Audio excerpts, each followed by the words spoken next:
Hello everyone. Today video lecture we will going to talk about Abhigyan Sankuntalam by great poet and dramatist Mahakavi Kalidasa. Kalidas roughly belongs to 4th-5th century CE.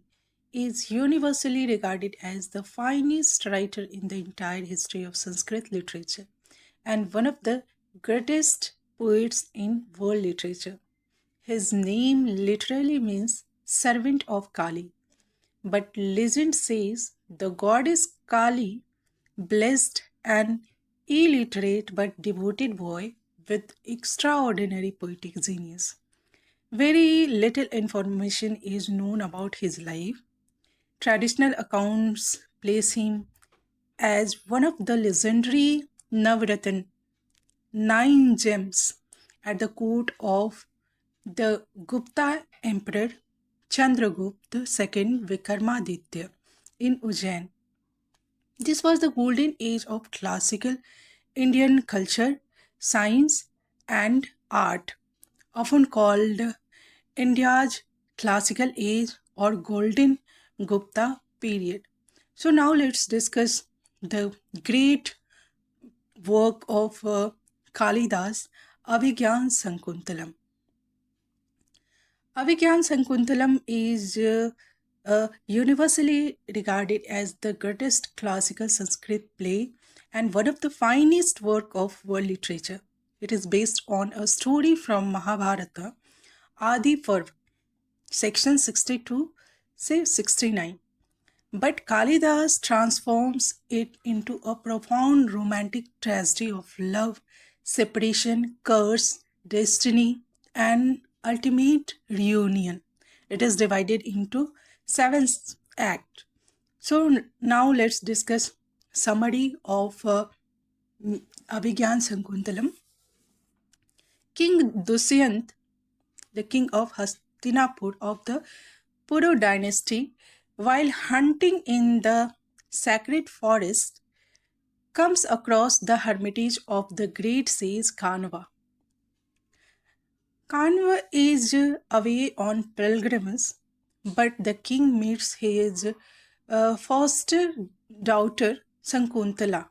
Now, Sankuntala is actually the daughter of the celestial Apsara Menika and the sage Vikramaditya, born in sacred and abandoned, then raised by Kanv, hence called Sankuntala.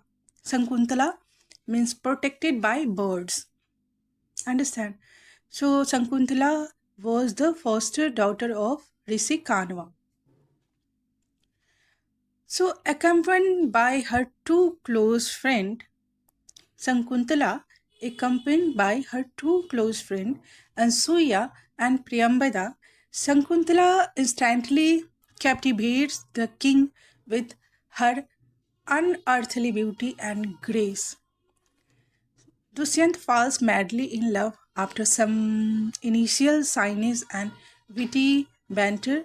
They confess their love. Since Kanva is absent, they perform the Gandharva marriage by mutual consent without rituals. In the hermitage, they perform the Gandharva marriage. Dushyant gives Sankuntala his royal ring as a token and promises to send an escort to bring her to his capital Hastinapur. He then departs for his kingdom to deal with urgent state matters.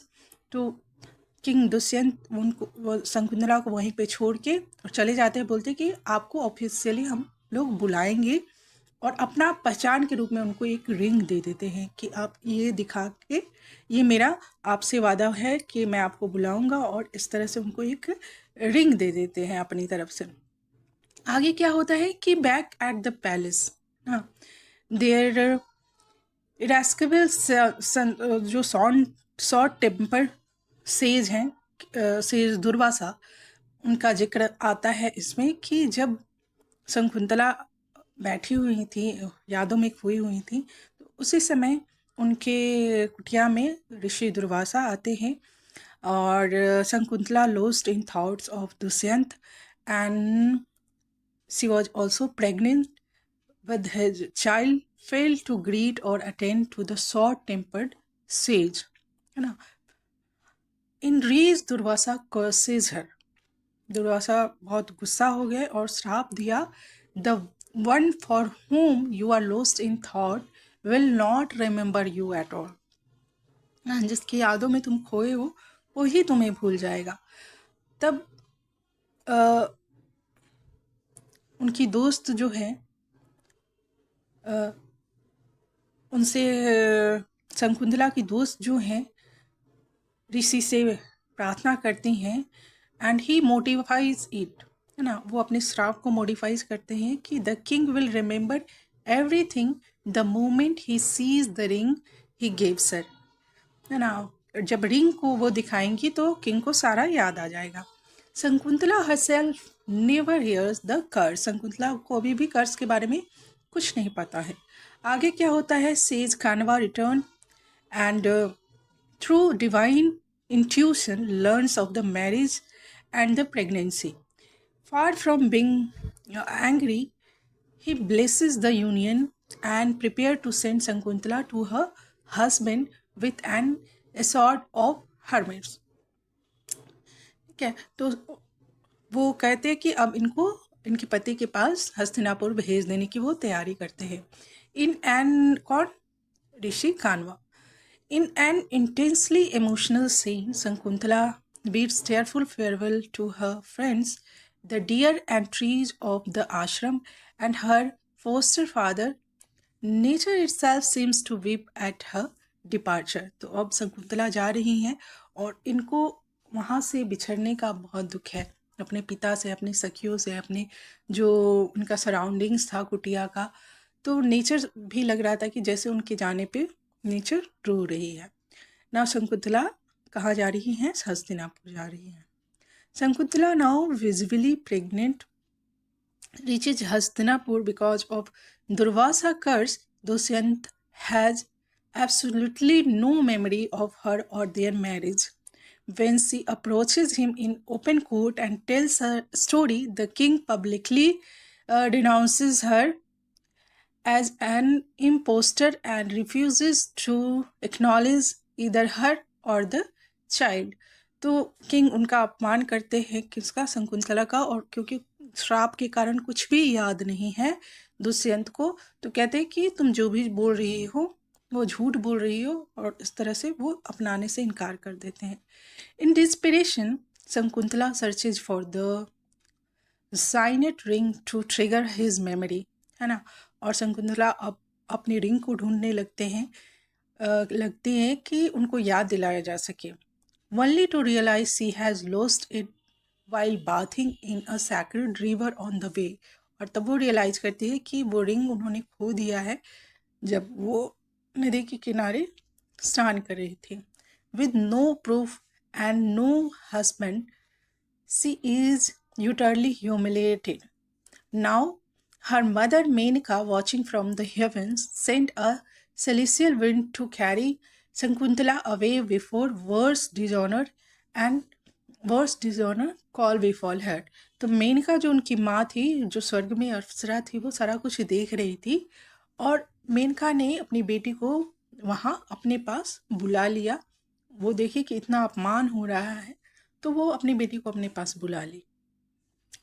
आगे क्या होता है, a fisherman is arrested for possessing the royal signet ring, है ना. और जब एक fish, जब वो नदी में नहा रही थी तो वो रिंग गिर गया था और एक मछली उस रिंग को निगल गई थी. और फिर वो मछली को जब काटा फिशरमैन ने तो फाइनली वो रिंग फिशरमैन के पास थी. और इस तरह से फिशर के मैन के पास से वो रिंग दुष्यंत के पास लाया जाता है, क्योंकि वो रिंग दुष्यंत का था, उस पर नाम भी लिखा हुआ था दुष्यंत का, राजा का. तो फाइनली दुष्यंत को जब वो रिंग दिखा तो उनकी मेमोरी वापस आ गई. The moment he touch it the curse is broken. Full memory floods back. The forest, the love, the marriage, everything उनको याद आ गया. He is plunged into unbearable remorse and grief for having rejected his pregnant wife. He searches everywhere but cannot find her. अब वो सब जगह ढूंढने लगे, उनको बहुत दुख हुआ कि उसने अपने प्रेग्नेंट वाइफ को इस तरह से छोड़ दिया, इस तरह से अपना अपमानित किया. Several years pass. Dushyant, still heartbroken, leads a military campaign on behalf of Indra against Damon. After victory on his way back, his chariot passes near the heavenly hermitage of sage Marich on the Hemakuta mountain in the Himalaya, है ना. अब बहुत साल पास हो गए और दुष्यंत जो है वो किंग इंद्र की मदद करने के लिए, जब असुर से वो लड़ रहे थे तो वहाँ उनकी मदद करने के लिए स्वर्ग गए. और रास्ते में उनको मारीच ऋषि का कुटिया मिला और वहाँ पे उन्होंने देखा कि एक fearless young boy playing with lion cubs, counting their teeth, a child of astonishing strength and royal bearing, है ना. ऐसे बच्चे को देखे जो कि बिना डरे हुए शेर के बच्चे के साथ खेल रहा था. The boy is Bharata, his own son, है ना. Nearly is Shankuntala living in hostel with the says March and his wife Aditi. और वहीं पे बगल में शकुंतला भी थी जो कि वहाँ पे रह रही थी मारीच ऋषि की और उनकी वाइफ अदिति के साथ. आगे क्या होता है, Dushyant meet Shakuntala again. At first she is cold and wounded, still carrying the pain of rejection, है ना. But when the sage Marich reveals the entire story of curse and assures her that Dushyant was not at fault, है ना. अभी भी शकुंतला के मन में वो दुख है, वो देखती है दुष्यंत को, लेकिन अभी भी वो दुख से भरी हुई है. लेकिन जब मारीच ऋषि ने पूरी इंटायर स्टोरी को सुनाया कि इसमें दुष्यंत की कोई दोष नहीं है, वो श्राप के कारण सारा कुछ भूल गए थे, तो शकुंतला ने दुष्यंत को माफ कर दिया. The family is reunited and Dushyant embraces his wife and meets his son Bharat for the first time. Marriage Rishi blesses them and professes that Bharata will become a universal emperor, Chakravarti emperor. The play ends on a note of perfect reconciliation, divine grace, and restored life. तो ऐसा कहा जाता है कि जो उनका सन था भारत, उसी के नाम पे है हमारे देश का नाम